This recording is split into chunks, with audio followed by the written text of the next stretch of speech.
जैसा कि आप सब जानते हैं कि अच्छी सेहत हम सब की जिंदगियों में कितनी अहमियत रखती है और इसीलिए आज हमारे साथ डॉक्टर हफीज़ा हैं जो हमारे साथ डिटेल में उन बीमारियों के बारे में बात करेंगी जिनकी अलामात को जानना आसान नहीं होता लेकिन वो आपकी सेहत के लिए नागुज़ीर होती हैं।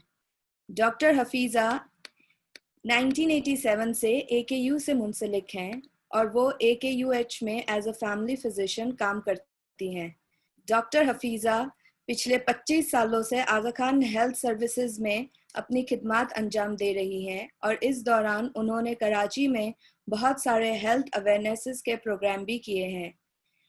बगैर किसी ताखीर के मैं वेलकम करती हूँ डॉक्टर हफीज़ा को। Over to you doctor. Bismillahirrahmanirrahim. I'm Dr. Hafiza and I feel so honored to be with you from the platform of Golden Group Dubai to conduct this health insight session. My topic for today's talk is Your Health Matters. इसका मतलब है आपकी सेहत मायने रखती है और अगर हम जिससे भी पूछते हैं कहते हैं कि सेहत की कोई वैल्यू होती है, सेहत क्या है, तो सब बड़ी बातें करते हैं कि जी सेहत बहुत कीमती चीज है, सेहत हमारे लिए जरूरी है और ये सब। लेकिन in reality we what we get to see is that कि इंसान जब तक खुद कोई ना कोई बीमारी का शिकार नहीं हो जाता और कोई ना कोई बीमारी में मुब्तला नहीं हो जाता तब तक वो उसकी कदर नहीं करता।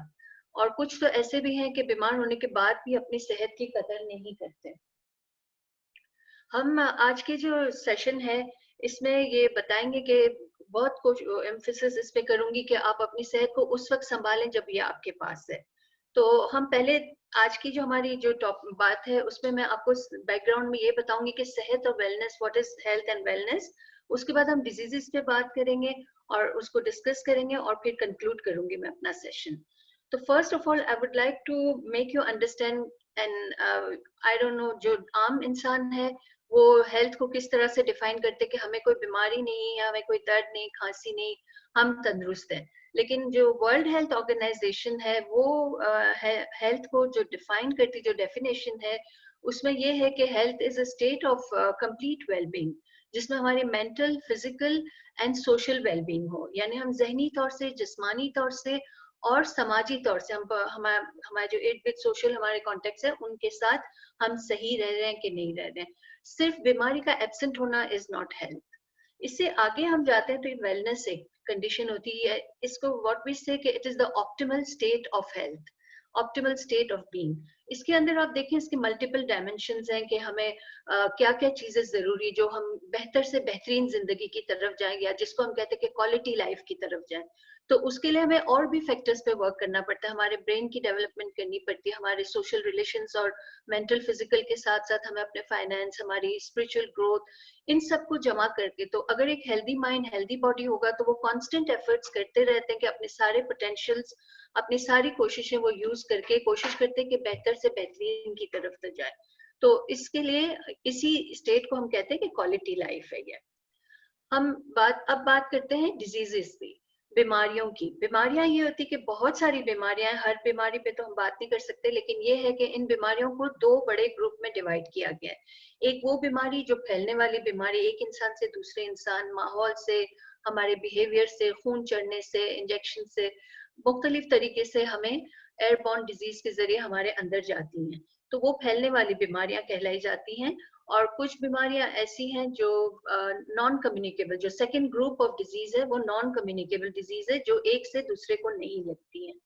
तो कम्युनिकेबल डिजीजेस जो होती है, जो फैलने वाली डिजीज है, वो जरासीम से फैलती हैं और जरासीम से फैलने वाली बीमारियां ऐसी हैं कि वो जल्द आती हैं और तकलीफ देती हैं, थोड़े ड्यूरेशन के बाद खत्म हो जाती है और उनके इलाज भी मौजूद है बहुत सारों के।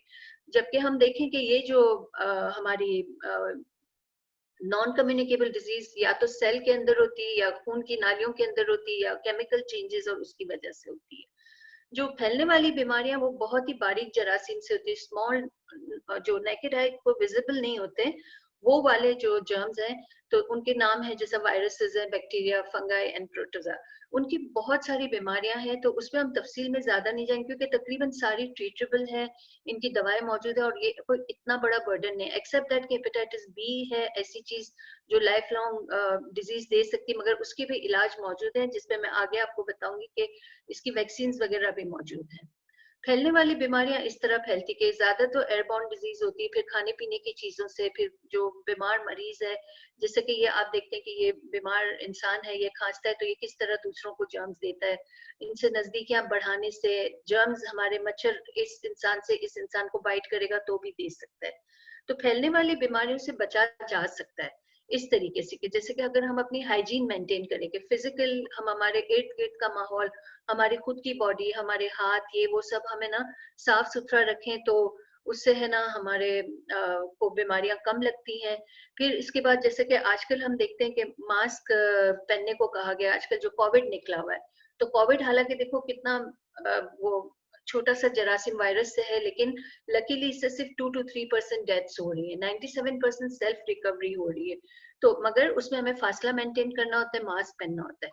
फैलने वाली बीमारियों के लिए हमारे पास वैक्सीन भी मौजूद है, तो हमारे यहाँ पे लोग ये समझते हैं कि बच्चों को वैक्सीन लगती, तो मैं आज के इस प्लेटफॉर्म से चाहूंगी कि आप लोग अपने डॉक्टर से मिलें और अडल्ट वैक्सीनेशन के बारे में पता करें, जो हेपेटाइटिस बी के बारे में, निमोनिया, फ्लू, मेनिंजाइटिस और उसके बारे में। और फूड एंड वाटर हाइजीन तो हम सभी रखते हैं, तो इसका आपको ख्याल रखना है, तो हम इन बीमारियों से बच सकते हैं। अब जो बड़ा बर्डन है non communicable diseases, non communicable disease एक इंसान से दूसरे इंसान में नहीं फैलती है, और इसमें ये होता है नॉन कम्युनिकेबल डिजीज में कि ये स्लो स्लो प्रोग्रेसिव डिजीज होती है, लंबे ड्यूरेशन की होती है, और यही वो बीमारियां हैं जो हमारी जिंदगी की, like it affects our quality and quantity of life, तो ये दोनों चीजों पे असरअंदाज होती है। तो इसीलिए इसका बर्डन ज्यादा है, और अनफॉर्चुनेटली इन बीमारियों को हम सिर्फ कंट्रोल कर सकते हैं, मुकम्मल क्योर नहीं दे सकते। लेकिन आजकल साइंस एडवांसमेंट से व्हाट वी हैव रीच्ड कि we can give you a quality life, मगर इसमें जरूरी कि you have to play your role also, अपना कंट्रीब्यूशन होगा, आप इस बीमारियों में हमें साथ देंगे डॉक्टर का इंस्ट्रक्शन को, तो आप बेहतर हो सकते हैं। जो नॉन कम्युनिकेबल डिजीज है, जो ना फैलने वाली बीमारियां बहुत सारी हैं, लेकिन ये जो बीमारी मैं अभी स्क्रीन पे आपको दिखा रही हूँ, जो सबसे बड़े बड़े बर्डन्स हैं नेशंस के ऊपर, कम्युनिटी के ऊपर, या जिस फैमिली में हो उनको पता है कि ये कितनी मुश्किलात पैदा करती है, तो उसमें कार्डियोवैस्कुलर डिजीज, डायबिटीज, मोटापा और कैंसर ऐसी बीमारियां जो वाकई बहुत सबब बनती है मौत का। इसके मेंटल इलनेस भी एक बर्डन है, लाइफ लॉन्ग डिसेबिलिटी देती है, तो उस पर मैं ज्यादा आज बात नहीं करूंगी क्योंकि नेक्स्ट मंथ आपके यहाँ ये सेशन होने वाला है। तो पहले हम बात करेंगे कार्डियोवैस्कुलर डिजीज। ये बीमारियां वो होती हैं, कार्डियो का मतलब है दिल, और वेसल, वेस्कुलर, जो वेसल जहां से खून दौड़ता है उसको हम वेसल्स कहते हैं। तो ये कार्डियोवैस्कुलर डिजीज एक बहुत बड़ा बर्डन है, और लास्ट 15 ईयर्स से ये जो इस्कीमिक हार्ट डिजीज है नंबर 1 किलर डिजीज बनी हुई है। मेरा यहाँ पर आपको डराने का मकसद नहीं है, but I just want to create awareness कि this is such a common disease कि अमेरिका में एवरी 50 to 55 सेकेंड एक इंसान कोई ना कोई कार्डियोवैस्कुलर इस्कीमिक अटैक का शिकार हो। और दूसरी इस हेडिंग के अंदर जो ब्लड प्रेशर का मर्ज आता है, हाई ब्लड प्रेशर, वो वेसल डिजीज जिसको कहते हैं, तो ये हाई ब्लड प्रेशर, तो इन दो पे हम तफसील से बात करेंगे कार्डियोवैस्कुलर डिजीज पे। हार्ट एक मस्कुलर ऑर्गन है, इसका वजन तकरीबन 300 ग्राम का होता है, और एक पंप की तरह काम करता है कि यहाँ से जो ब्लड है हमारी बॉडी में, तो इस वेसल के जरिए सबसे बड़ी आर्टरी पूरी बॉडी की तरफ ले जाता है, और खुद को भी खुद ही सप्लाई करता है ब्लड। तो हार्ट जब खुद को जो सप्लाई करता है उन आर्टरीज को, उन वेसल्स को हम, ये खून की नालियों को आर्टरीज कहते हैं, और ये आर्टरीज का नाम है carotid coronary arteries.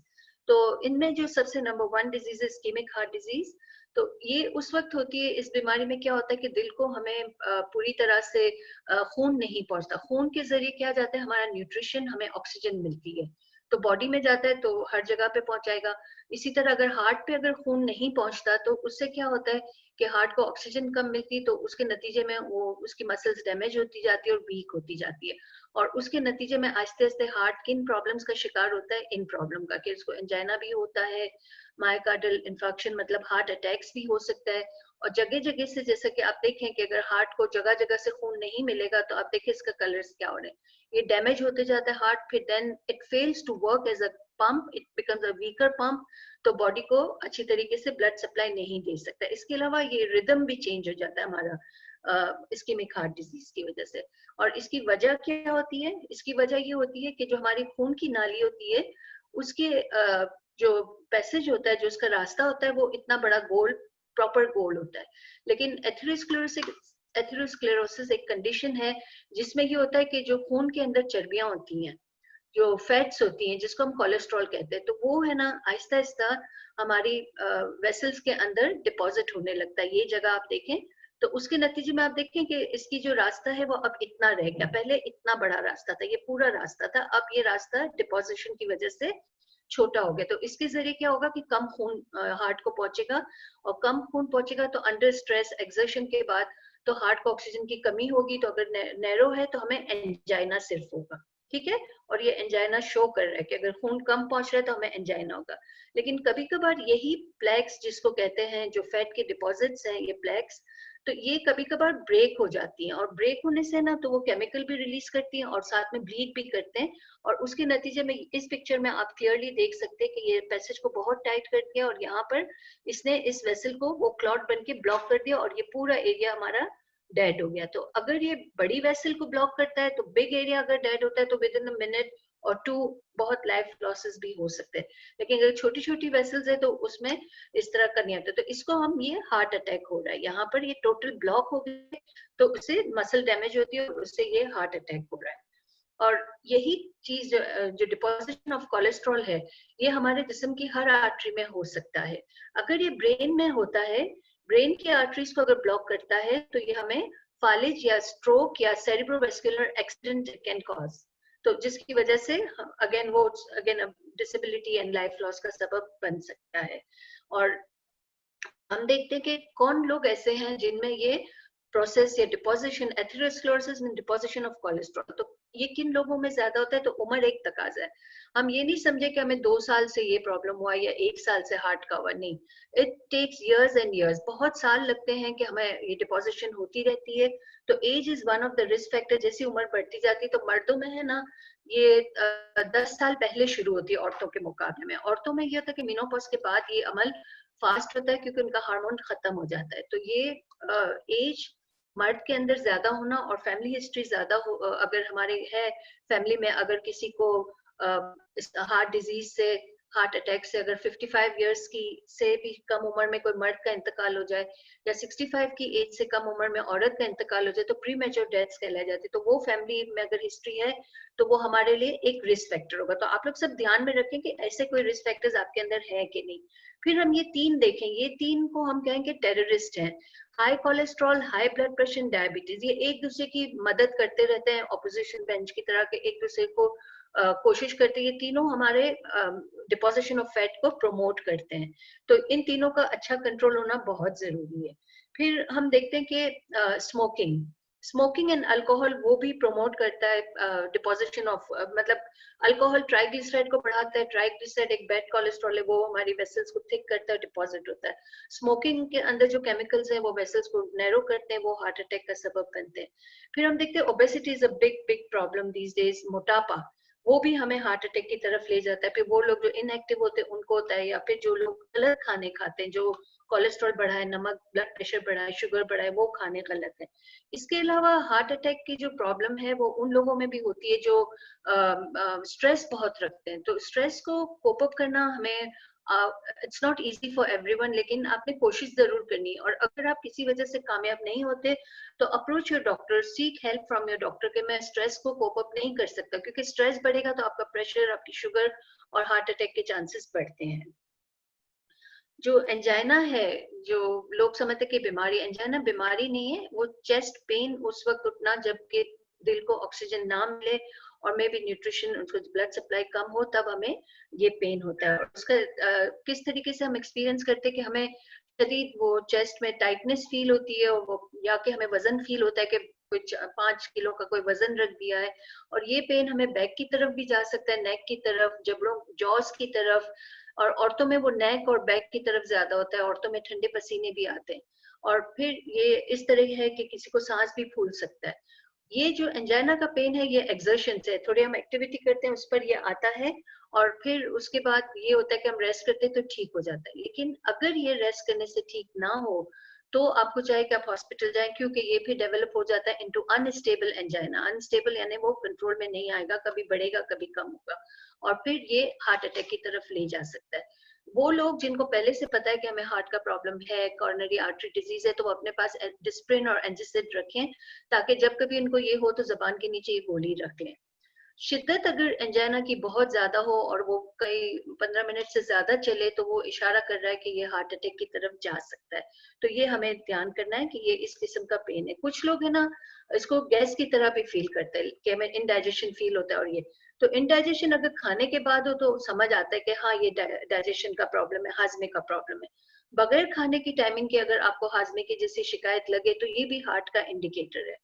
Heart attack का जो प्रॉब्लम है वो 50% लोगों में साइलेंट भी होता है। साइलेंट हार्ट अटैक ज्यादा करके डायबिटिक्स में, तो डायबिटिक्स में बहुत कॉमन है हार्ट अटैक होना, तो उनमें ना ये साइलेंट होता है। तो ऐसे लोगों के लिए जरूरी है कि अगर सपोज मैं, अगर मुझे शुगर है, मुझे ब्लड प्रेशर है, या मुझे कोलेस्ट्रॉल, और maybe I am 55 female हूँ, तो मुझे चाहिए कि मैं वर्कअप कराऊं कि क्या मेरी आर्टरीज में कोई डिजीज हो तो नहीं गई है। तो मैं उसको जानने के लिए तरीका, उसकी जानकारी करने के लिए तरीका ये होता है कि हम हमारे पास फैसिलिटीज टेक्नोलॉजीज हैं कि हम मालूम कर सकते हैं। जैसे हम सीटी एनजियो करा लें या कि ईसीजी की मॉनिटर लगा लें 24 टू 48 आवर्स के लिए, वो हमें रीडिंग दे सकता है कि हमें हार्ट की सप्लाई कम हो रही है, ब्लड सप्लाई या नहीं। और दूसरा ये होता है कि ना हमें ये एक और तरीका है कि यंग अडल्ट है वो एक्सरसाइज टॉलरेंस टेस्ट करके भी इस चीज को मालूम कर सकते हैं। तो हमें चाहिए कि अगर we have the risk factors we should screen our self, मालूम करें कि हमारी कॉर्नरी आर्टरी की क्या कंडीशन है, क्योंकि ये 2-1 साल के अंदर नहीं होता। आप अक्सर सुनते कि ये कल तो ठीक था, आज इसको क्या हो गया, ये तो स्पोर्ट्स भी करता था ये। तो एंजाइना और हार्ट की जो पेन्स है ना, वो जब 80% ब्लॉकेज हो जाती है ना कॉर्नरीज की, तब आते हैं। तो we don't want to wait that long. अंग्रेजी में कहते हैं, एक फ्रेज है कि it's never too late, but for medicine it would be very late. अगर आप 80% पे जाके डायग्नोज करते हैं तो फिर जाके बाईपास और ऐसी प्रोसीजर्स करने पड़ते हैं। हम अब, इससे पहले मैंने आपसे बताया था कि ये जो खून में अंदर चर्बी वेसल के अंदर डिपॉजिट हो जाती है, अगर ये ब्रेन की आर्टरी के अंदर ये डिपॉजिट हो जाती है तो it can lead two stroke और सेरिब्रोवेस्कुलर एक्सीडेंट, फालेज या पैरालिसिस या लकवा जिसको कहते हैं वो। तो उसके अंदर है ना हमें बहुत फास्ट एक्ट करना है, बी फास्ट। इसकी निशानियां क्या होती है कि इसमें हमें ना, हम पेशेंट जो है वो बैलेंस थोड़ा लूज करता है, उसका विजन जो उसको देखना है वो ब्लरी या धुंधलापन नजर आता है, और उसका फेस एक साइड से टेढ़ा हो सकता है, या उसके आर्म्स है वो वीक फील करता है, या पावर नहीं है, या सुन फील करता है आर्म्स को। और इसके अलावा उसकी स्पीच भी है ना वो स्लर्ड हो जाती है, क्लियर प्रोनाउंस वो स्पीक आउट नहीं कर सकते। तो ये है ना स्ट्रोक की निशानियां होती हैं। तो अगर ऐसा कुछ है और अगर हम with in first 6 hours hospital पहुंच जाते हैं तो उन ऐसे लोगों को बचाया भी जा सकता है, और बेहतर वो बैक टू नॉर्मल आ भी सकते हैं। लेकिन अगर डिले नहीं करना चाहिए। और अगेन स्ट्रोक किन लोगों में होता है, वही डायबिटीज, ब्लड प्रेशर और हाई कोलेस्ट्रॉल वालों में, या वो लोग जो मोटे हैं और इनएक्टिव हैं, और स्मोकर्स में बहुत कॉमन है। तो इस चीज का ख्याल करना है। एक होता है जो ब्रीफ पीरियड के लिए 24 आवर्स के लिए, अगर थोड़ी देर के लिए कहीं पे कोई ब्लीडिंग लीक आउट हो गई है या ब्लॉकेज हो गया, तो वो 24 आवर का होता है, वो ट्रांजिएंट अटैक होता है, उसमें कंप्लीट रिकवरी खुद ब खुद हो जाती है। तो ये जो स्ट्रोक होते हैं 2 किस्म के होते हैं, या तो ब्लड क्लॉट हो जाता है या वेसल ब्रेक हो जाती है। तो हमें ब्लड प्रेशर, शुगर और कोलेस्ट्रॉल तीनों का और हार्ट हेल्थ को संभालेंगे तो हम स्ट्रोक से बच सकते हैं।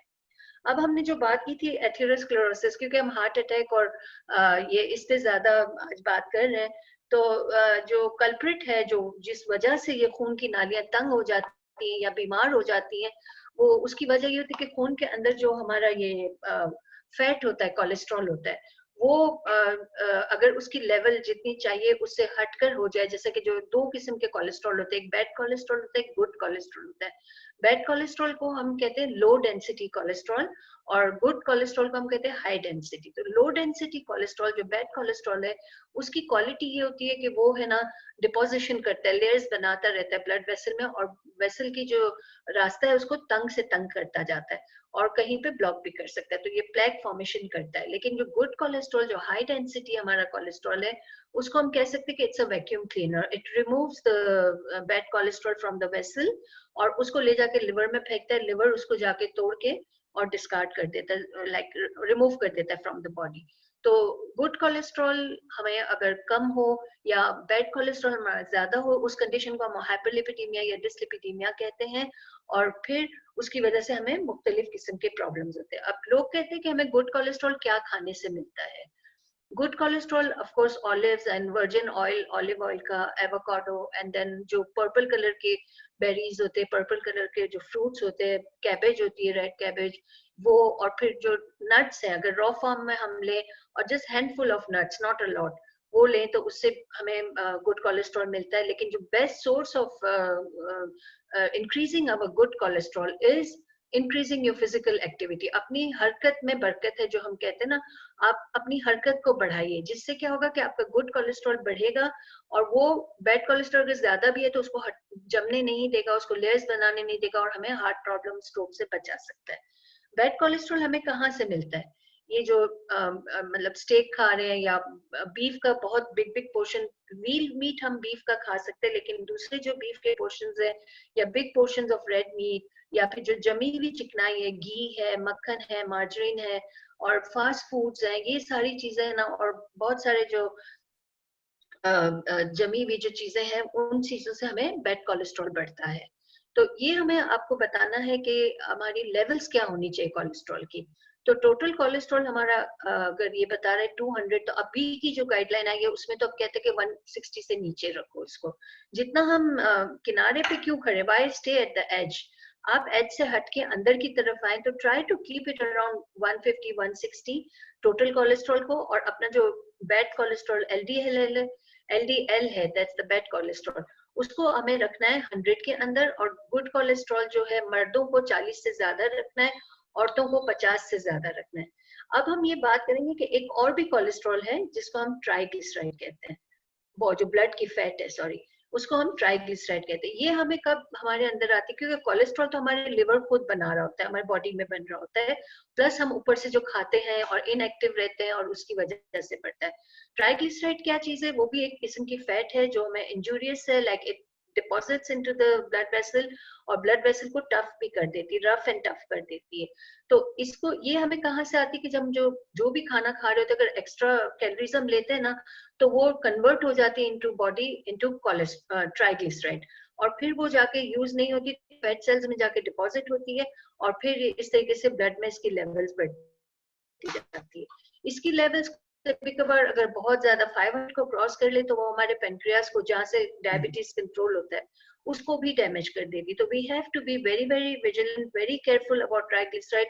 Every time do not exceed the calories. जितनी भी आपको कैलोरी रेकमेंडेड है कि आप बहुत पोर्शन में, जो लोग ज्यादा शुगरी फूड खाते हैं तो जाहिर है कैलोरीज उसमें ज्यादा होती है, तो उससे भी ट्राइग्लिसराइड बढ़ता है, इनएक्टिव रहते हैं उससे भी, और प्लस फैटी फूड ज्यादा खाते हैं, मोटे लोगों में ज्यादा, और अल्कोहल इंटेक जिनका है उनमें भी ट्राइग्लिसराइड ज्यादा होते हैं। तो ट्राइग्लिसराइड को भी हमें सीरियसली लेना है। अब कोलेस्ट्रॉल को हमें ओवरऑल अगर हमें कंट्रोल में रखना है, तो उसके लिए जरूरी है कि हम हर खाने के साथ बहुत ज्यादा फाइबर हमें कहाँ से मिलता है? फ्रूट्स एंड वेजिटेबल्स से। तो हम vegetable salads and all that अगर हम खाने के साथ खाते हैं, तो वो इंटरफेयर करती है इनटू एब्जॉर्प्शन ऑफ कोलेस्ट्रॉल या फैट्स का।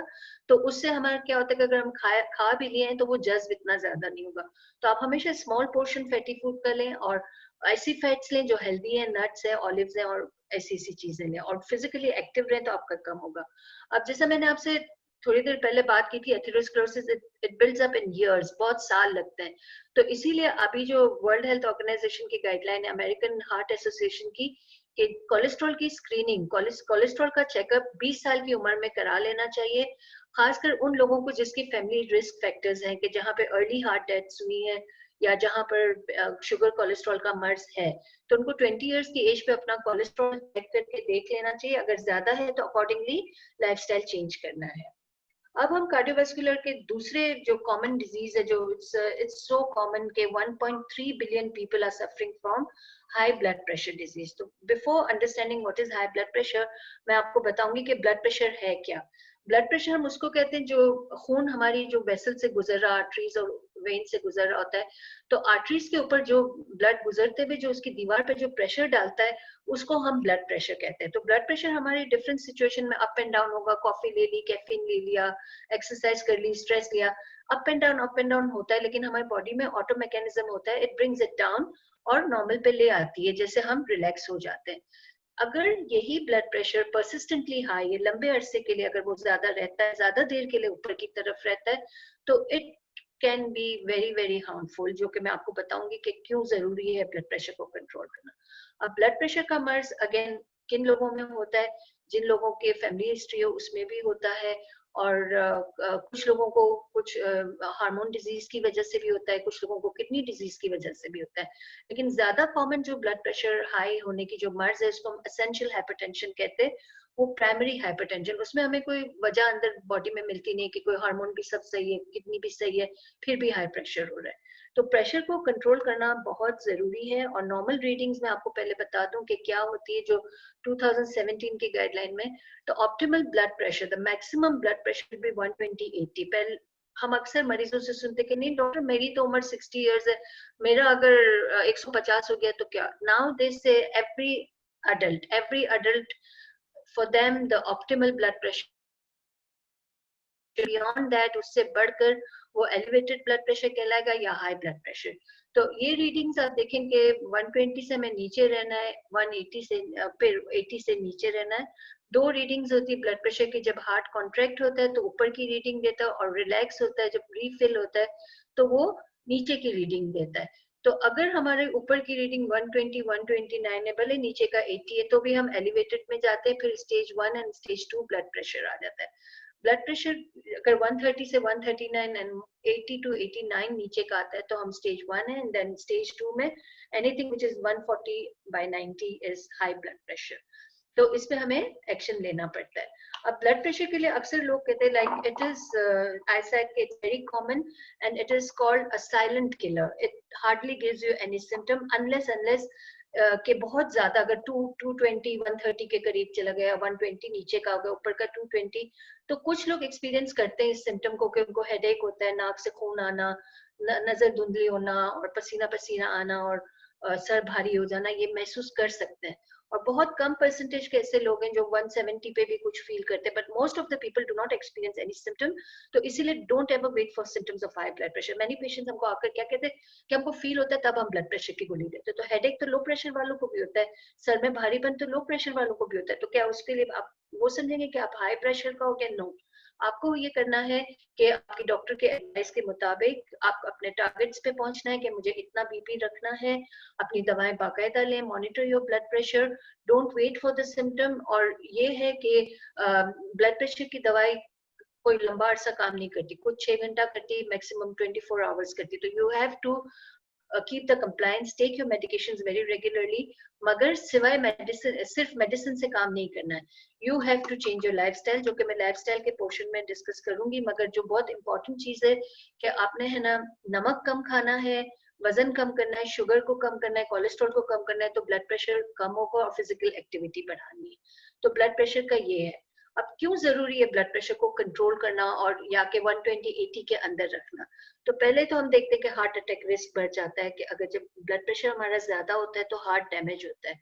इस तरीके से कि हम अगेंस्ट रेजिस्ट, अगर दिल पंप करता है और ब्लड फेंकता है आर्टरीज की तरफ, तो आर्टरीज की तरफ अगर अब वैसे ही प्रेशर ज्यादा है तो heart has to work more hard, has to make more effort, तो उससे वो या तो वीक पड़ जाता है, या तो फिर ब्लड प्रेशर अगर बहुत ज्यादा होता है और दिल की रगों पे दबाव डालता है तो दिल की जो डिपॉजिट्स है कोलेस्ट्रॉल की उसको उखाड़ के हार्ट अटैक का सबब भी बन सकता है।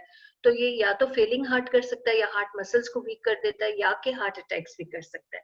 अगर यही ब्लड प्रेशर दिमाग की तरफ जाए तो वहां पर क्या, अगर बहुत ज्यादा है तो बारीक नसों को ब्रेक कर सकता है, बड़ी नस को भी ब्रेक कर सकता है, या के ब्रेन के अंदर जो एथेरोस्क्लेरोसिस या कोलेस्ट्रॉल डिपॉजिट है उसको उखाड़ कर स्ट्रोक का सबब भी बन सकता है। ब्लाइंडनेस का again it's a very common cause, हमारी जो छोटी छोटी नालियां हैं आंखों के पर्दे में, रेटिना में, तो उसकी इंजरी कॉज करता है, उधर वहां ब्लड लीकेज करता है, वहां उसको डैमेज करता है सेल्स को, और ब्लाइंडनेस का सबब बन सकता है। तो और किडनी का फेवरेट टारगेट ब्लड प्रेशर का किडनी डैमेज है। तो ये सारी चीजें हमें जरूरी है कि ब्लड प्रेशर ना दर्द देता है ना तकलीफ देता है, मगर बहुत डैमेज, बहुत डिसेबलिंग, बहुत मतलब मॉर्बिडिटीज क्रिएट करता है, बहुत हमें मुश्किलात, क्वालिटी लाइफ हमारी खराब करता है। अगली बात हम अभी करेंगे डायबिटीज की। डायबिटीज क्या है? ये बहुत अगेन बहुत बहुत कॉमन होता जा रहा है हमारे लोगों में। हमारे एशियन कंट्रीज में 6 टाइम्स ज्यादा है कंपेयर टू अदर नेशंस, क्योंकि हमारी डाइट ऐसी है। और 2019 में जो स्टैटिस्टिक्स निकाली गई थी, तो दुनिया में 463 मिलियन पीपल हैं जो कि डायबिटिक थे, और हर साल एवरी 5 इयर्स वो 10% इंक्रीज होगा। और इस तरीके से आप देखें कि कितना बढ़ता जा रहा है। और ये एक दीमक जिसको हम कहते हैं ना, वो इस तरीके से slow slow, because all these non-communicable disease, they are progressive, they stay forever, and वो slowly damage हमें करती रहती है। तो डायबिटीज में क्या होता है, हमारी जितनी जरूरत की शुगर होनी चाहिए उससे बढ़कर शुगर होती है। और शुगर क्या है, हमारी बॉडी के जो सेल्स होते हैं, जो हमारे बॉडी के अंदर सेल्स, जो हमारे स्मॉलेस्ट यूनिट है सर्वाइवल के, तो उनको जो चीज फ्यूल, जो हम खाना देते हैं, वो शुगर के फॉर्म में देते हैं, ग्लूकोज के फॉर्म में।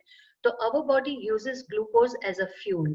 तो उनको हमारे जो सेल्स को ग्लूकोज कौन ले जाता है? इंसुलिन। इंसुलिन एक हार्मोन है, एक केमिकल है, जो हमारे पेट के अंदर एक ऑर्गन है पेनक्रियास, वहां से निकलता है।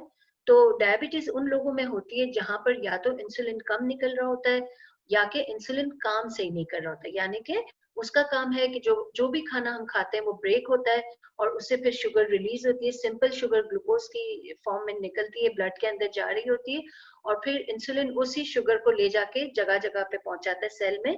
तो जब अगर इंसुलिन सही वर्किंग नहीं कर रहा है, या मिकदार में काफी नहीं है, तो व्हाट हैपेंस, हमारे जो सेल्स हैं वो स्टार्व करते हैं, भूखे रह जाते हैं, वो डैमेज हो जाते हैं। और आहिस्ता आहिस्ता, अगर एक सेल नहीं, ट्रिलियंस की नंबर में, तो वन बाय वन वो सेल डैमेज होते होते, अगर किडनी का सेल डैमेज हो रहा है तो आस्ते आस्ते किडनी डैमेज हो गई, हमारे हार्ट के सेल्स डैमेज हो रहे हैं तो आस्ते हमारा हार्ट डैमेज हो गया, नर्व डैमेज हो गया। तो इस तरीके से, तो ये हमको हमारी सर्वाइवल के जो फ्यूल है वो नहीं पहुंचता, उसके नतीजे में होता है इंसुलिन। तो डायबिटीज के ना टाइप्स 4 किस्म के होते हैं। टाइप 1 डायबिटीज हम उसको कहते हैं जब ये बच्चों में देखी जाती है, या अर्ली टीन्स में देखी जाती है। इसमें क्या होता है, उनके इंसुलिन बन ही नहीं रहा होता पैदाइशी तौर से, उनके पेनक्रियास में वो सेल्स नहीं होते, तो इंसुलिन नहीं होता, and for life long they have to take insulin before meals. तो they are called insulin dependent, यानी इंसुलिन के आधारी हो जाते हैं। टाइप 2 डायबिटीज, वो 90% लोगों में टाइप 2 डायबिटीज होता है, जिसको हम लाइफस्टाइल डिजीज भी कहते हैं, कि वो लोग जो इनएक्टिव हैं, जो खाते रहते हैं हर वक्त शुगरी फूड, फिजी ड्रिंक्स और big meals and high calories and all that, और मोटे हैं, तो ये लाइफस्टाइल डिजीज हम कह सकते हैं। और इसके और भी रीजंस हैं, लेकिन 90% people they have type 2 diabetes. इसमें क्या होता है कि शुगर, इनकी जो इंसुलिन है, या तो कम होती है, या कि वो फंक्शन सही नहीं कर रही होती, जिसको इंसुलिन रेजिस्टेंस हम कहते हैं। टाइप 3 डायबिटीज हम जेस्टेशनल डायबिटीज को कहते हैं, जिसमें क्या होता है कि औरतें प्रेगनेंसी के दौरान, आफ्टर 20 वीक्स ऑफ प्रेगनेंसी, उनके अंदर शुगर लेवल्स बढ़ने लगती है, वो डायबिटिक लेवल्स की हद क्रॉस कर जाती है, और इसको हम जेस्टेशनल डायबिटीज कहते हैं। प्रेगनेंसी के बाद बहुत सारी औरतें बैक टू नॉर्मल हो जाती, but later in life they are at very much risk of developing diabetes. तो उन लोगों को ये नहीं, इग्नोर नहीं करना चाहिए खुद को कि भाई मैं तो प्रेगनेंसी में हुआ था, अब थोड़ी है। No, you have to be, it's a yellow light to you कि इसके बाद रेड होने वाली है। तो आप बी अलर्ट, मैं अगर मुझे प्रेगनेंसी में हुआ है तो मैं अब इसको होने नहीं दूंगी डायबिटीज को। तो कभी हम कामयाब भी होते हैं, और कम से कम इतना तो कर सकते हैं, if we can not prevent the disease, तो हम कम से कम उसको ये तो कर सकते हैं ना कि हम उसकी ऑनसेट डिले कर सकते हैं, या उसके कॉम्प्लिकेशंस को कंट्रोल में रख सकते हैं। तो इस तरीके से, तो जेस्टेशनल डायबिटीज में डायबिटिक होने के चांसेस ज्यादा है, और इन औरतों में कार्डियोवास्कुलर इवेंट्स भी, यानी हार्ट इवेंट्स और वेसल डिजीज भी बहुत देखी जाती है। और लास्ट ग्रुप में प्री डायबिटिक, जो आजकल यंग पीपल में बहुत देखा जा रहा है कि ये लोग ये जो छोटी उम्र के जो लोग हैं, 30 में 35-40 साल की उम्र में, तो उन्हों की शुगर उस लेवल पे नहीं होती कि हमें डायबिटिक है, बट वो लेवल पे है जो डेंजर जोन, जो मिड जोन आ जाता है, कि जो आइडियल लेवल पे नहीं होती। तो this is the time you can reverse back, you can bring back your sugar to normal and live a very good life. Be careful. Again, ये भी एक येलो साइन आ जाती है सिग्नल की, येलो लाइट अब रेड होने वाली है, तो आप ग्रीन पे आ जाए, भाग जाए यहाँ से। आप रिस्क फैक्टर्स क्या है डायबिटीज के? फैमिली हिस्ट्री होना, कि अगर फैमिली में है तो ऑफ कोर्स हमारे डिसऑर्डर्स हैं तो वो जीन्स हमें कैरी करते हैं, तो हमें हो सकती है, लेकिन हर एक को नहीं होती है, कुछ लोगों में होती है।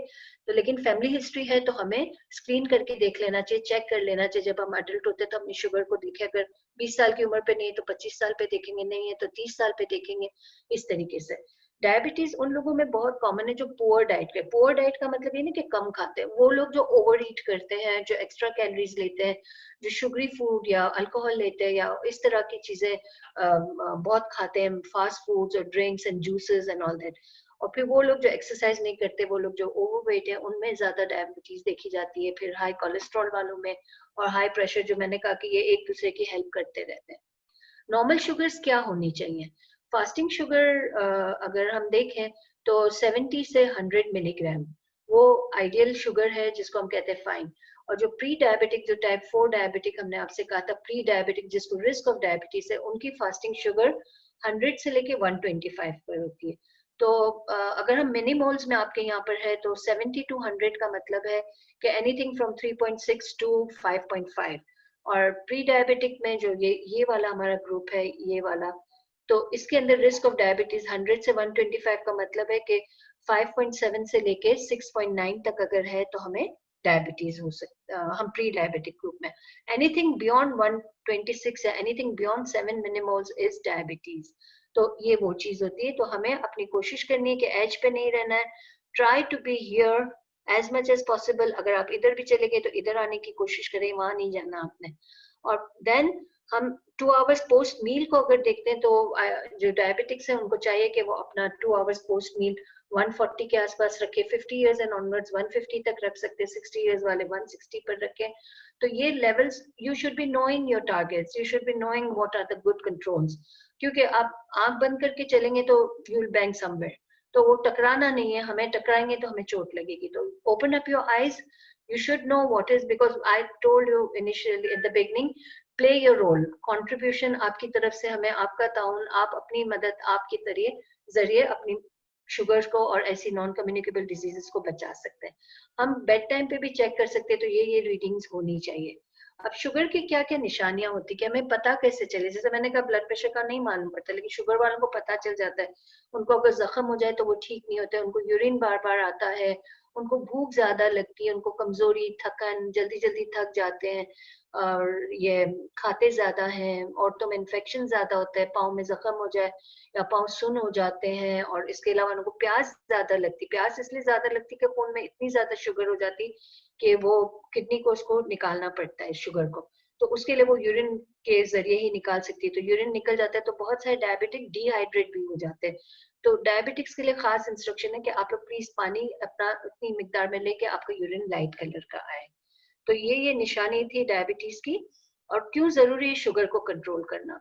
शुगर कंट्रोल हम मेडिसिन से कर सकते हैं, लाइफस्टाइल से कर सकते हैं। शुरू शुरू में हम कहते हैं कि आप सिंपल डाइटरी केयर करें, उससे नहीं पहुंच पाते तो फिर उसके बाद हम दवाओं पे डालते हैं।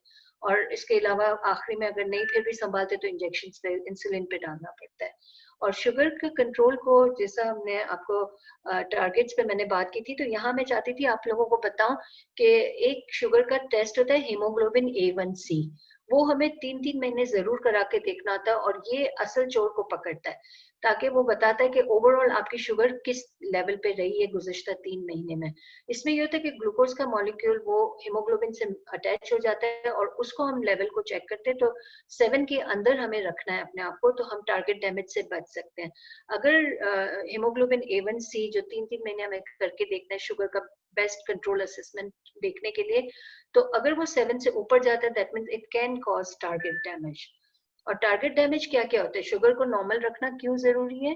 क्योंकि अगर ज्यादा शुगर ब्लड में ही रहेगी, आंख पे नहीं पहुंचेगी आंख के सेल्स को, तो आंख डैमेज होती है। ब्लाइंडनेस का वेरी कॉमन कॉज है डायबिटीज। हार्ट डिजीज का कॉमन कॉज अगेन डायबिटीज आता है। और कोलेस्ट्रॉल को प्रमोट करता है ये डिपोजिशन को। दांत हमारे बहुत जल्दी चले जाते हैं अगर जो डायबिटिक होते हैं। तो ओरल जो हाइजीन है, जो माउथ की हाइजीन है, मुंह की सफाई, या दांत में कोई कीड़ा शीड़ा है तो उसको आप फौरन से इमीडिएट ट्रीटमेंट कराएं, डोंट डिले द ट्रीटमेंट, क्योंकि then the chances you might lose your tooth. तो वो करना है। फिर अगेन ये ब्रेन के अंदर वेस्कुलर एक्सीडेंट्स कॉज कर सकती है। हमारे नसों को ब्लड सप्लाई प्रॉपर नहीं मिलती तो हमारे हाथ पैर सुन्न हो जाते हैं। तो बहुत सारे लोगों को पता भी नहीं चलता, पैरों में जख्म हो गया, नाखून में पक गया है, वो दर्द नहीं होता क्योंकि नसें सो गई होती हैं, डेड हो गई होती हैं। तो इसीलिए डायबिटिक्स को कहा जाता है कि आप अपने पैरों को चेहरे से ज्यादा रोजाना देखें, सुबह शाम आप उठते ही पैर को देखें कोई जख्म तो नहीं है, फुटवेयर ऐसा पहने कि कोई शू बाइट आपको ना दे, कोई इंजरी ना दे, नंगे पैर बिल्कुल ना चले। फिर कुछ लोग कहते हैं कि पाँव दुखता है ना, पाँव सुने तो आप गर्म पानी में डाल दें, तो आप गर्म पानी में ऐसे नहीं डालेंगे। घर का कोई अटेंडेंट हो वो चेक करे कि वो बहुत गर्म ना हो, क्योंकि जल जाएगा पाँव, आपको नहीं पता चलेगा। नाखून काटने के लिए भी, नेल कटिंग भी एक प्रॉपर तरीके से काटना है, बहुत स्किन के क्लोज ना जाए। आप घर खुद नहीं कर सकते तो घर वाले से कहें। आई चेकअप आपको बाकायदा कराना चाहिए एवरी 6 मंथ्स, ताकि देखें कि शुगर वहां पर कोई डैमेज तो नहीं कॉज कर रही। फिर शुगर का एक और फेवरेट स्पॉट है किडनीज, इनको इनको भी ये इंजर करती है क्योंकि इतना ग्लूकोज लोड डालती है। तो शुगर को कंट्रोल नहीं करेंगे तो हम इन निशाने पे बैठ सकती है शुगर और हमें इंजरी कॉज कर सकती है। अगर हीमोग्लोबिन A1C को अगर हम 1% भी कम करते तो हम 25% हार्ट प्रॉब्लम्स को कम कर सकते हैं, 21% आई प्रॉब्लम को कम कर सकते हैं। और जो जो मैंने यहाँ पे बताया कि हमें महसूस नहीं होता जख्म, तो बहुत सारे लोगों को एम्पुटेशन होता है। एम्पुटेशन क्या मतलब, उंगली काट दी, टांग काट दिया या बाजू काट दिया या इस तरीके का। तो डरा नहीं रही हूँ, केयर करोगे तो you can live a very very quality good quality life. तो आप संभाल सकते हो। आपका अगर क्योर नहीं है तो कोई बात नहीं, कंट्रोल्स तो हैं। आप डॉक्टर के टाउन एडवाइस के साथ और अपनी मदद से you can live a quality life with diabetes. तो इट्स वेरी इंपॉर्टेंट कि A1C को कंट्रोल में रखें। डायबिटिक्स में एक और चीज मुझे जरूरी बताना है कि एक कंडीशन होती है हाइपोग्लाइसीमिया की, जब आपकी शुगर ड्रॉप हो जाए। तो हर डायबिटिक को मालूम होना चाहिए कि हाइपोग्लाइसीमिया की क्या निशानी होती है, कि उसमें आपको सडनली बहुत भूख लगेगी, पसीना आएगा और एकदम शदीद कमजोरी और कंफ्यूजन टाइप का महसूस होता है। तो आप जो भी डायबिटिक है अपने पास स्वीट्स या शुगर अपने पर्स में रखें, औरतें अपनी जेब में, मर्द रखें, ताकि जब कभी आपको ऐसा हो तो आप फौरन से कुछ खा लें और शुगर चेक कर लें। तो low sugar is equally dangerous, तो वो हमें लो शुगर पे नहीं जाना है। लो शुगर मीन 70 से कम हो गई और हमें सिम्टम्स दे रही है। अब हम बात करते हैं ओबेसिटी की, जो हर बीमारी का जड़ है। तो ओबेसिटी किसको कहते हैं? वो एक बीमारी है। हमारे लोग ओबेसिटी या मोटापे को कहते हैं कि हाँ हेल्दी हो गया है। सबसे बुरी बीमारी ओबेसिटी, क्योंकि it leads to so many non communicable diseases. तो जरूरत से ज्यादा वजन का होना, उसको हम ओवरवेट भी कह सकते हैं और ओबेसिटी भी कह सकते हैं। और हम मालूम कैसे कर सकते हैं कि हमारा वजन ज्यादा है या नहीं? तो उसको कैलकुलेट करने के लिए दो तरीके हैं। एक है बॉडी मास इंडेक्स, जिसमें हम क्या करते हैं कि हमारी हाइट लेते हैं, हमारा वजन इन किलोग्राम्स या पाउंड्स में ले लें, हाइट को मीटर्स में ले लें, इंचेस में ले लें, या किसी में भी। तो चार्ट्स अवेलेबल हैं जो मैं आपको नेक्स्ट स्लाइड में दिखाऊंगी। तो आप बॉडी मास इंडेक्स अपना निकालें।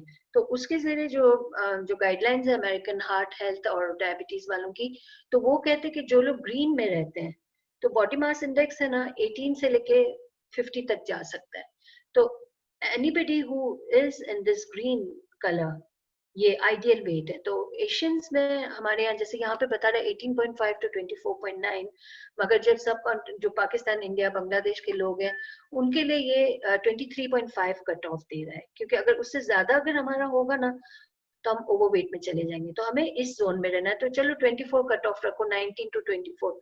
लड़कियां कुछ ओवर डाइटिंग करके अपने आप को पतला रखने, मॉडल बनने, आई डोंट नो व्हाई, हद से ज्यादा जो करती ना, तो वो अंडरवेट होना is again injurious to your health. तो वो चीज पे भी नहीं जाने दो। तो कैलकुलेट करने का तरीका मैं आपको बताऊंगी कि हम अपना बॉडी मास इंडेक्स कैसे निकाल सकते हैं। अगर हम 25 से 30 के नजदीक पहुंच रहे हैं तो हम ओवरवेट हो सकते हैं। तो हमें, अगर मैं इधर हूँ, I should try to come here, नहीं इसमें नहीं जाना है। इसमें गए तो आप लेबल हो जाएगा ओबीज है और आपको heart disease, blood pressure, sugar सब हो सकता है। और अगर आपका जो बीएमआई मास अगर 35 निकलता है तो वो खतरनाक ओबेसिटी कहलाता है। इसमें आप देखिए ग्रीन जोन है, तो यहाँ पर ये आपका वजन बता रहा है, यहाँ पर आपकी हाइट है। तो आप अगर समझो आपका ये हाइट है और ये आपका वजन आ रहा है, तो आप इसको इस कॉलम में देखेंगे तो आप कहाँ पर आते हो। तो उससे आपको पता चलेगा कि आपका 21 आ रहा है, 24 आ रहा है, 30 आ रहा है, क्या आ रहा है। तो इससे आप कैलकुलेट कर सकते हैं कि आपका इस हाइट पे मेरा कितना वजन होना चाहिए, वो बताता है। दूसरा तरीका मोटापे को या ओबेसिटी को असेस करने का है, वो ये है कि हम वेस्ट लाइन से वेस्ट सर्कमफ्रेंस लेते हैं, वेस्ट को मेजर करते हैं। और अगर ये जो पेट के वो नाव के ऊपर से जो मेजरमेंट है मर्दों में अगर 40 इंचेस है और औरतों में नॉन प्रेग्नेंट स्टेट में 35 इंचेस है, तो वो लेबल कर देगा इनको कि या दे आर ओबीज, ये मोटे हैं।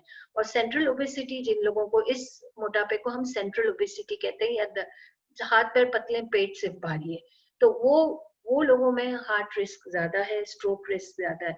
तो आप लोगों को देखना है कि पेट अगर ज्यादा है तो उसको कम करने का, मैं अभी लाइफस्टाइल पे बात करूंगी तो बताऊंगी कि किस तरीके से कम करते हैं, क्योंकि जिनका पेट का सर्कमफ्रेंस ज्यादा है उनको डायबिटीज, ब्लड प्रेशर और हार्ट डिजीज होने के ज्यादा चांसेस है। मोटापा क्यों बुरा है, तो यहाँ पर आप देख सकते हैं कि ये क्यों बुरा है, कि शुगर भी दे सकता है, कोलेस्ट्रॉल दे सकता है, कैंसर तक भी, breast cancer, ovary cancer, colon cancer, ये सारे मोटापे से ताल्लुक रखते हैं। कुव्वत पैदाइश, तो रिप्रोडक्टिव एबिलिटी वो भी कॉम्प्रोमाइज होती है। फिर लिवर डिजीज होती है, तो फिर बोलेंगे मोटापे से क्या लिवर डिजीज होती है। जो मैंने पहले कहा कि हम एक्स्ट्रा फैट्स जो खाते हैं वो जाके फैट सेल्स में डिपॉजिट होते हैं ट्राइग्लिसराइड के फॉर्म में, तो वो फैट सेल्स हमारे लिवर के अंदर में भी आ जाते हैं, लिवर के सेल्स को हटा के खुद अपनी जगह ले लेते हैं। तो आजकल साइंस ये देखा जा रहा है, रिसर्च ये बता रही है कि हेपेटाइटिस बी सी से भी ज्यादा फैटी लिवर बहुत कॉमन होता जा रहा है, and this can lead to liver failure. तो don't take it easy, take it very seriously. Fatty foods को आपने कम करना है, वजन को कम करना है। प्लस यहाँ पर हम देखते हैं मूड डिसऑर्डर्स क्यों होते हैं ओबेसिटी को, क्योंकि उनको सोशल एक डिस्कम्फर्ट फील होता है, प्रेजेंटेबिलिटी अच्छी नहीं लगती, कपड़े पहनने मजा नहीं, तो डिप्रेशन में भी चले जाते हैं। तो लाइफस्टाइल मॉडिफिकेशन पे अभी हम बात करते हैं। जो अभी तक हमने बातें की है, ओबेसिटी की बात की, हमने ब्लड प्रेशर, शुगर, कोलेस्ट्रॉल और हार्ट की, इन सब के ऊपर जो एक सिंपल लाइफस्टाइल मॉडिफिकेशन करनी है उसको मैं वन हेडिंग में कवर कर लेती हूँ कि डाइट। डाइट के अंदर आपकी आधी प्लेट है ना कलरफुल होनी चाहिए, जिसमें फ्रूट्स और वेजिटेबल्स हो। फ्रूट्स के लिए आजकल ये कहते हैं कि आप कोशिश करें कि इन बिटवीन द मील्स लें, खाने के साथ ना लें, क्योंकि उनकी जो विटामिन है, उनकी जो चीजें हैं वो डैमेज भी हो सकती है। तो आप सैलेड्स ले सकते हैं, आधी प्लेट आप सैलेड्स ले लें, क्वार्टर पोर्शन आप अपने कार्ब्स का रख देंगे। कार्ब्स क्या होती है कि अनाज हो गया, तो हम प्रेफर कर, अगर मैं ओवरवेट हूँ तो I would go for brown rice, I would go for brown bread, और पतली गेहूं की चपाती, या कि मिक्स ब्राउन, जैसे मिक्स फ्लावर ले लेके, चना भी हो उसमें, बाजरा भी हो और गेहूं भी हो, तो मिक्स फ्लावर भी मिलते हैं, तो हम उस तरह के आट ले, ताकि हमें ज्यादा से ज्यादा कोशिश ये करनी कि हम कम कैलोरीज, कम कार्बोहाइड्रेट्स लें। और अगर हमने खाने के साथ सैलेड ज्यादा ले ली, तो जो फाइबर है ना उसको हम कहते हैं sweeper, sweeper of the gut, झाड़ू लगा देता है। वो हमारी शुगर एब्जॉर्प्शन में इंटरफेयर करता है, वो हमारे कोलेस्ट्रॉल के एब्जॉर्प्शन में भी इंटरफेयर करता है। तो हम फैट्स और शुगर जो हमारे खाने में होगी, तो वो उसको टेक केयर कर लेगा हमारा फाइबर। तो मेक श्योर कि आप जो भी कुछ खाना खाते हैं उसमें आपका फाइबर कंटेंट ज्यादा हो। इसके अलावा स्पगुल रेगुलरली खाएं, वो भी एक गुड सोर्स ऑफ फाइबर है। फिर इसके अलावा फ्रूट्स लिया करें, और उससे क्या होता है कि हमारे ये जो एब्जॉर्प्शन इंटरफेयर होता है। अब डायबिटिक्स लोग अक्सर कहते हैं कि हम क्या करें, हम फ्रूट्स खा सकते हैं नहीं। आप हर फ्रूट खा सकते हैं, लेकिन हर फ्रूट का ना आप नेट पे आप सर्च कर सकते हैं, ग्लाइसेमिक इंडेक्स होता है। ग्लाइसेमिक इंडेक्स का मतलब ये कि वो बताता है कि इसमें शुगर कंटेंट कितना है। तो अगर जिस भी फ्रूट का शुगर कंटेंट 70 या उससे ज्यादा, तो वो it's not appropriate for diabetic, तो आप उससे कम वाला लें। खजूर आप खा सकते हैं, खजूर में सिर्फ चीन ग्लूकोज नहीं है, उसकी ग्लूकोज के साथ साथ आपको मिनरल्स मिलते हैं, विटामिन मिलते हैं, फाइबर मिलता है, तो आप ले सकते हैं। जो डायबिटिक है एक वक्त में 2 खजूर खा सकते हैं। और इसके अलावा फ्रूट्स आप हर किस्म के, लेकिन बहुत जो मीठे हैं वो फ्रूट्स ना लें। आप ड्राई फ्रूट्स भी ले सकते हैं, लेकिन रॉ फॉर्म में लें, हैंडफुल लें, बहुत ज्यादा मिकदार में ना लें। वेजिटेबल्स ज्यादा लें। ऑयल का इस्तेमाल अगर करते हैं तो आप ऑलिव वर्जिन ऑयल लें, ऑलिव्स जरूर खाया करें। और कैबेज और spinach is again very good, antioxidant effects भी हमें देती हैं ये सारी चीजें, जो फ्रूट्स एंड वेजिटेबल्स। तो make like try to take 5 portions of fruits and vegetables every day. कम से कम कार्ब्स लें, प्रोटीन्स का इस्तेमाल जरूरी है। Eggs are full of vitamins, eggs लें। हमारे विटामिन्स जो है बॉडी में खुद नहीं बनते एक्सेप्ट विटामिन डी, तो आपको है ना विटामिन्स के लिए हमें एग्स में मिलता है, मिल्क में मिलता है, मीट में मिलता है, B12 एंड विटामिन ए वगैरह सब है अंडे में, तो वो हमें प्रॉपर तरीके से लेना है। लेकिन अगर हम नहीं ले पाते तो हम उसकी जगह पे सप्लीमेंट्स भी लेते हैं, लेकिन ये लेना जरूरी है। फिर हम देखते हैं कि लाइफस्टाइल में increase physical activity, movement, we say it works better than medicine. एक जगह पे लिखा था मूवमेंट इज मेडिसिन, मगर मैं अपने प्रैक्टिस में ये मैं तो समझती हूँ कि exercise works better than medicine. तो आपने ना फिजिकल एक्टिविटी अपनी बढ़ानी, और रेकमेंडेड है जो कहा गया है गाइडलाइंस हमारे पास है, तो उसमें ये कहते हैं कि आप है ना 5 टाइम्स वीक में वॉक करें 30 मिनट्स का ईच टाइम, और उसमें आप ग्रेजुअली बिल्टअप करें। ये नहीं कि अभी सपोज आई एम 60, मुझे पता ही नहीं मेरी कॉर्नरी आर्टरी की क्या हालत है, मेरे हार्ट की क्या कंडीशन है, मेरे ब्लड प्रेशर की क्या कंडीशन है। I should not jump on like that. मुझे पहले असेसमेंट करना है, मैं अपने डॉक्टर से पूछूंगी कि I am fit to walk for 30 minutes और नॉट। और फिर उसके दौरान भी आप जब चलेंगे तो आप महसूस करेंगे कोई सांस फूलती, सीने में दर्द है, तो डोंट डू इट। और वो एक्सरसाइजेस करें जो इजी हो। ये नहीं कि मैं 60 साल की हो गई अभी तक मैंने कोई वो वेट बेयरिंग इतनी बड़ी वाली नहीं की थी, अचानक से कुछ शुरू हो जाओ, ऐसे नहीं करना। गो ग्रेजुअल, आपको कोई महीना 2 महीने में नहीं काम करना है, you have to work life long. Go gradual and build it up gradually. अपनी लाइफस्टाइल चेंजेस करने के लिए आपको वक्त लगेगा। आप नहीं समझे कि डॉक्टर ने मुझे बोला है तो मैं अब इसको विद इन अ वीक कर लूं, नो, गो ग्रेजुअल। पानी ज्यादा पीना हर एक के लिए जरूरी, इसमें यूरिक एसिड बेहतर होता है, इसमें हमारे ये शुगर वालों के लिए डाइल्यूशन अच्छी तरीके से हो जाती है, और हर सेल को हाइड्रेशन प्रॉपर मिलता है।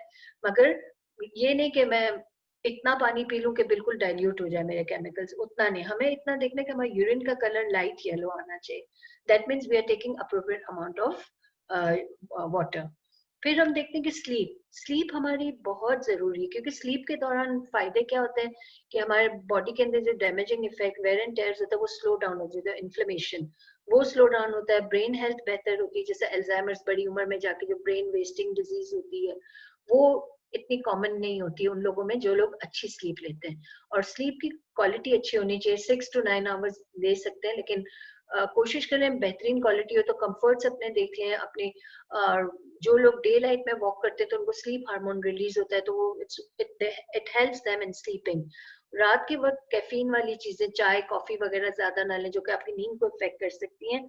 तो sleep is again very important. Then stress को मैनेज करना, कोप अप करना, चेंजेस हमारी जिंदगी में आती है उसको, उसमें हमारे पास अडेप्टेबिलिटी, उसके साथ एडजस्टमेंट्स हमें करने आना चाहिए।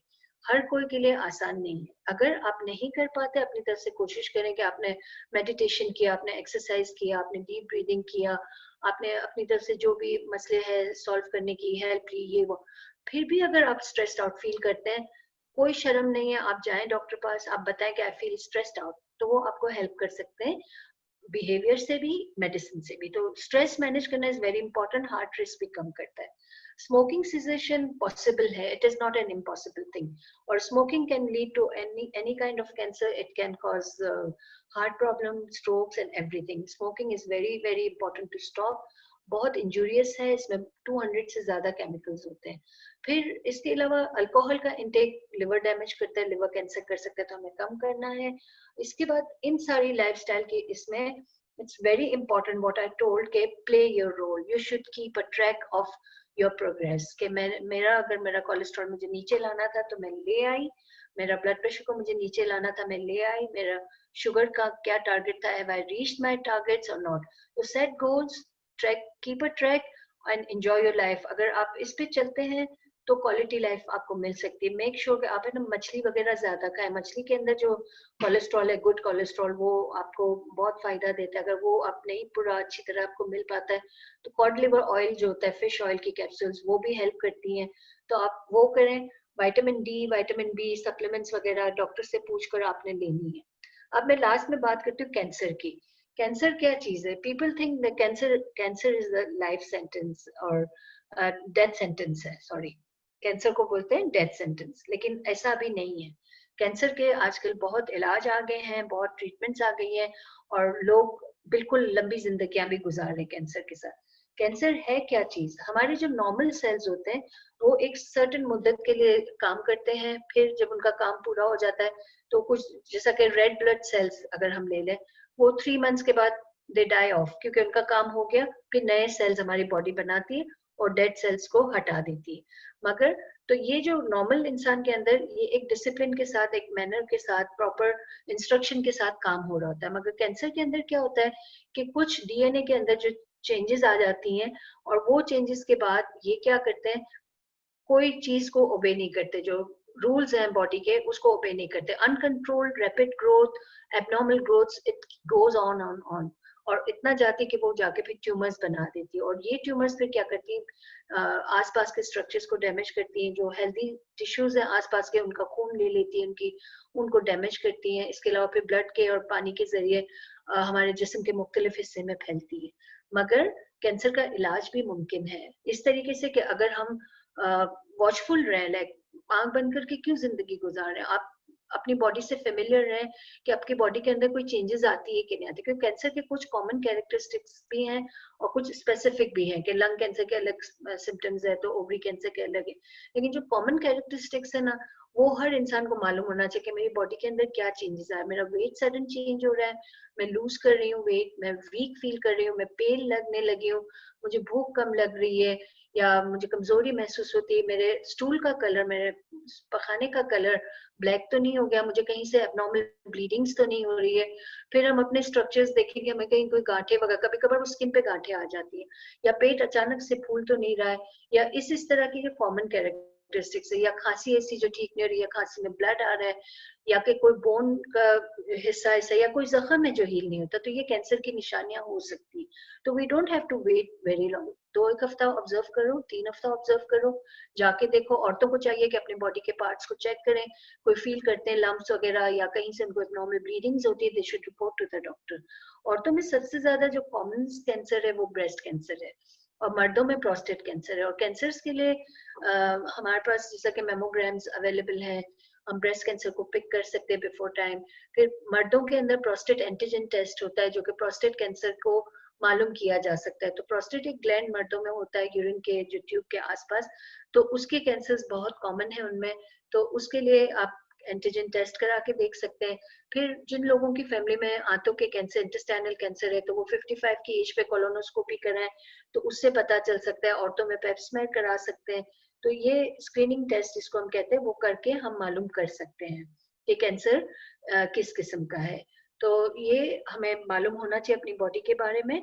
और ये जो स्क्रीनिंग की मैंने अभी बात की है, तो स्क्रीनिंग में हम नॉन कम्युनिकेबल हार्ट डिजीज में डाल सकते हैं. जैसे कि अगर इफ आई एम 60, मुझे अभी तक कुछ भी नहीं हुआ, जो मैंने कहा ना हार्ट अटैक के 80% डैमेज ब्लॉकेज होता है तब पता चलता है. तो हो सकता है मुझे आज तक कुछ नहीं है, मैं जाके अपना स्क्रीनिंग कराऊं, मैं एक्सरसाइज टेस्ट करवाऊं, सीटी एनजियो कराऊं, तो उसको हम स्क्रीनिंग कहते हैं. जैसे आप ट्रेवल पे एयरपोर्ट पे आप देखते हैं ना, टनल से हम गुजरते हैं, हर एक के पास तो गलत आइटम नहीं होती, जिसके पास होती है उसको वो पकड़ के निकालता है और उसको वो ट्रीटमेंट देता है जिसकी जरूरत होती है. तो स्क्रीनिंग मीन्स दैट कि आपको एक, जैसा एक बॉक्स में आपको देती हूँ, जब तक आप खोलोगे नहीं आपको क्या पता उसके अंदर डिजीज निकलती है या उसके अंदर कोई गिफ्ट आपके लिए निकलता है कि yes you are disease free, you are healthy individual. ठीक है ना, तो कुछ भी निकल सकता है. तो स्क्रीनिंग हम शुगर के लिए करा सकते हैं, ब्लड प्रेशर के लिए करा सकते हैं, कैंसर की करा सकते हैं, हम हार्ट के लिए स्क्रीनिंग करा सकते हैं, कोलेस्ट्रॉल की भी कर सकते हैं. और इसके अलावा हमने कैंसर की जब मैंने बात की, तो एक वायरस है हेपेटाइटिस बी एंड सी जो लिवर कैंसर कॉज कर सकता है. तो सी की तो हमारे पास वैक्सीन नहीं, मगर बी की वैक्सीन है. तो जो भी अडल्ट है अगर उन्होंने वैक्सीन नहीं लगाया तो वो उसको लगवा लें. तो हेपेटाइटिस बी का चेक करवा के देखें, सी का चेक करवा के देखें, अगर ऐसी कोई बात नहीं है तो फाइन. अगर ओल्ड एज है तो 65 के बाद तो उसकी जरूरत नहीं पड़ती, 60-65 पे, लेकिन अर्लियर. अब यहाँ इस प्लेटफॉर्म से मैं चाहूंगी एक और बात करना कि जो डाइटरी केयर हम बताते हैं लोगों को, तो लोग कहते हैं कि हम अकेले के लिए क्या नमक कम वाला बना हुआ है, और क्या हम अकेले के लिए चिकनाई कम वाला, बच्चे नहीं खाते. इन बच्चों को कल मरीज नहीं बनाना है आपने, आज से इनको प्रैक्टिस कराओ. Because the foundation for your health building you ले इन योर अर्ली अडल्टहुड. हमारी उम्र पे आकर आप क्या करोगे, आप तो मरीज बन चुके होंगे. ठीक है ना. तो हम अगर अपने बच्चों को मरीज नहीं बनाना चाहते तो उनको यंगर एज से हेल्दी ईटिंग एडवाइस करें, उनको एक्सरसाइज करें, उनको बोले कि हमें ब्लड प्रेशर तो आप भी नमक कम खाएं, हमें कोलेस्ट्रॉल तो आप भी कोलेस्ट्रॉल वाली चीजें कम खाएं, आप फिजिकली एक्टिव रहें, मोटापा नहीं होने दें. तो ये सारी चीजें ना बहुत जरूरी है. अपने वेट को मॉनिटर करें, लिव हेल्दी. अगर नॉन कम्युनिकेबल डिजीज का अगर इलाज नहीं, लेकिन प्रिवेंटेबल भी नहीं है सब, लेकिन कंट्रोलेबल है, तो keep this in your mind. Cancer भी ट्रीटेबल होता है. तो आपको मैं आखिर में बस ये कहूंगी कि इट्स नेवर टू अर्ली और too late to work towards being the healthiest you. Thank you. Once again, we would like to thank Dr. Hafiza and the organizing team for their time and contribution, and a big thank you to all of you for watching. Shabba khair and stay safe, and gentle reminder to wear your mask, which will protect you and those who are vulnerable. Thank you so much. Khuda Hafiz. Khuda Hafiz. Thank you.